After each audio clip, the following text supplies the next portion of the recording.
Reddit October Scary 11th, Stories. 2027, 45 a.m. The bed in this cabin is wonderfully comfortable. My husband slept like a rock. I, however, kept dreaming about a horned creature standing at the corner of the bedroom, staring at me. My husband said it was just a dream, but when I got up this morning, all of the curtains were opened. My husband says he didn't touch them and I must have left them open last night, but I know I didn't. At least the noises have stopped. We plan to enjoy the hot tub and relax today. October 11th, 2022, 10 p.m.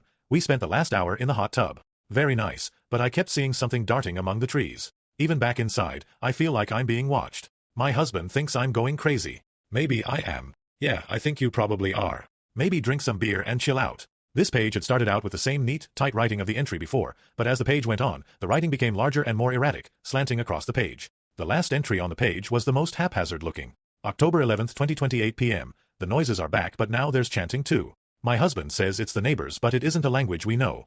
I see glowing red lights in the woods. I'm afraid to close my eyes. My husband says I'm overreacting. I don't think I can trust him anymore. Chanting. Now I was really sure this was a joke. However, I strained my own ears in the quiet of the cabin and listened. The sun had definitely gone down now, but it was still raining. I could hear the dripping outside. Maybe if you were losing your mind, it did sound a little bit like licking. I admit that I gasped when I turned the page, even if it was all a joke. The next pages were barely legible, scribbles and symbols and nonsense. I will try to write it the best way I can for you. October 12th, 2028 a.m.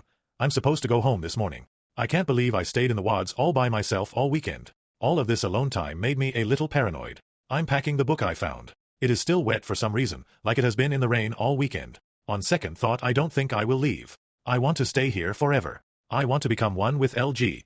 The bottom third of that page was just odd symbols that I had never seen before. The next and final page was simply Goo Goo written over and over again, covering the entire page. I rolled my eyes and closed the guest book. Very funny, people. I got up and tossed it back into the basket with the other books, then rifled through them to see if there was anything good that I missed. Maybe something better than this fake monster story. Behind the travel guides was a small, leather book that I hadn't noticed before. Curious, I picked it up. It was strangely wet, like it had been in the rain all weekend.